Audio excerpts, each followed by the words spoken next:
इस वीडियो में हम बात करेंगे भारत और पाकिस्तान की, क्योंकि सिंधु पर पाकिस्तान को कड़ा मैसेज भारत ने दिया है। अब अपने हक का पानी खुद इस्तेमाल करेगा भारत। जी हां, नमस्कार, आप देख रहे हैं न्यूज 18 का डिजिटल प्लेटफॉर्म। मैं हूं आपके साथ श्रुति श्रीवास्तव।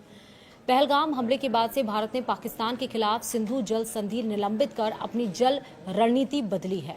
अब भारत अपने हिस्से के पानी का उपयोग किसानों, उद्योगों और ऊर्जा के लिए इस्तेमाल करेगा। चिनाब जल को व्यास से जोड़ने और जलाशयों की गाद निकालने से जल भंडारण और बिजली उत्पादन बढ़ेगा। यह आतंकवाद को समर्थन देने वाले पाकिस्तान के लिए एक कड़ा संदेश भारत की तरफ से है। चलिए विस्तार से समझिए कि क्या कुछ है।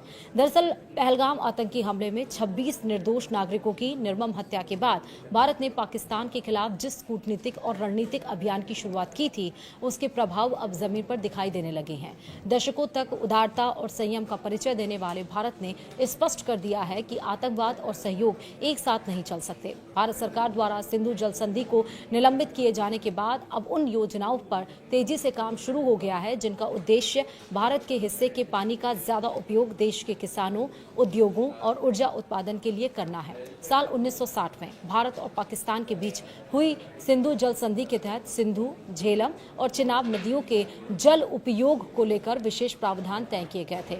इन नदियों का ज्यादातर पानी पाकिस्तान तक पहुंचता रहा, जबकि भारत को सीमित उपयोग की अनुमति थी। लेकिन पहलगाम आतंकी हमले के बाद भारत ने स्पष्ट शब्दों में कहा कि खून और पानी एक साथ नहीं बह सकते। भारत का संदेश साफ था कि यदि पाकिस्तान आतंकवाद को समर्थन देता रहेगा तो उसके साथ सामान्य व्यवस्था जारी नहीं रह सकती।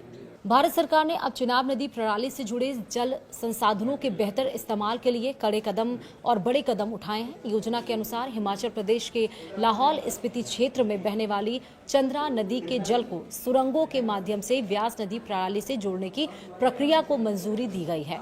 इससे अतिरिक्त जल का उपयोग राजस्थान सहित देश के शुष्क क्षेत्रों में सिंचाई के लिए किया जा सकेगा। विशेषज्ञों का मानना है कि यह परियोजना भविष्य में जल प्रबंधन और कृषि क्षेत्र के लिए महत्वपूर्ण साबित हो सकती हैं।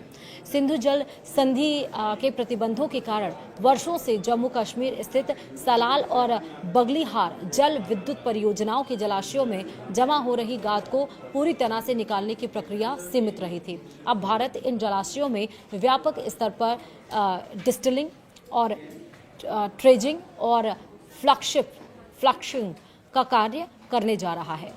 चिनाब दरिया में बने जलाशय पर पहले भी डिस्टिलिंग और ड्रेगिंग का काम हो रहा है, लेकिन फ्लशिंग का काम अभी तक नहीं हुआ था, क्योंकि चिनाब दरिया पर बने जलाशयों के नीचे वाले गेट को खोलना पड़ता था।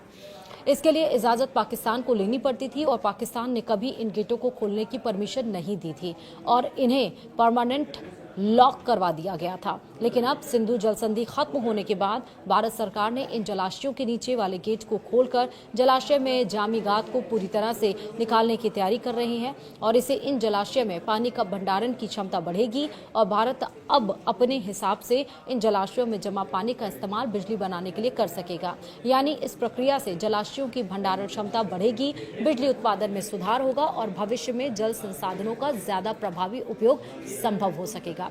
वहीं भारत का ये कदम केवल जल प्रबंधन का मामला नहीं है, बल्कि यह एक स्पष्ट रणनीतिक संदेश भी माना जा रहा है। नई दिल्ली यह संकेत दे रही है कि पड़ोसी देश यदि आतंकवाद को अपनी नीति का हिस्सा बनाए रखता है तो उसके परिणाम केवल सीमा तक सीमित नहीं रहेंगे। दशकों तक भारत ने उदारता दिखाई, समझौतों का सम्मान किया और पड़ोसी संबंधों को बेहतर बनाने का प्रयास किया, लेकिन निर्दोष नागरिकों के खिलाफ आतंकवादी हमलों ने परिस्थितियों को बदल दिया। अब इसका सबक क्या है? किसी भी राष्ट्र की सद्भावना को उसकी कमजोरी समझना सबसे बड़ी भूल होती है। भारत ने एक बार फिर दिखाया है कि वो शांति चाहता है, लेकिन अपनी सुरक्षा और राष्ट्रीय हितों से समझौता नहीं करेगा। यदि आतंकवाद को बढ़ावा दिया जाएगा तो उसका जवाब केवल सैन्य मोर्चों पर ही नहीं, बल्कि कूटनीतिक, आर्थिक और संसाधन प्रबंधन के स्तर पर भी दिया जाएगा। आज भारत अपने अधिकार के जल का उपयोग अपने किसानों, अपने युवाओं और अपने विकास के लिए करने की दिशा में आगे बढ़ रहा है। यह केवल जल की कहानी नहीं, बल्कि राष्ट्रीय संकल्प, आत्मनिर्भरता और आतंकवाद के खिलाफ सख्त संदेश की कहानी है। वीडियो में इतना ही। नमस्कार।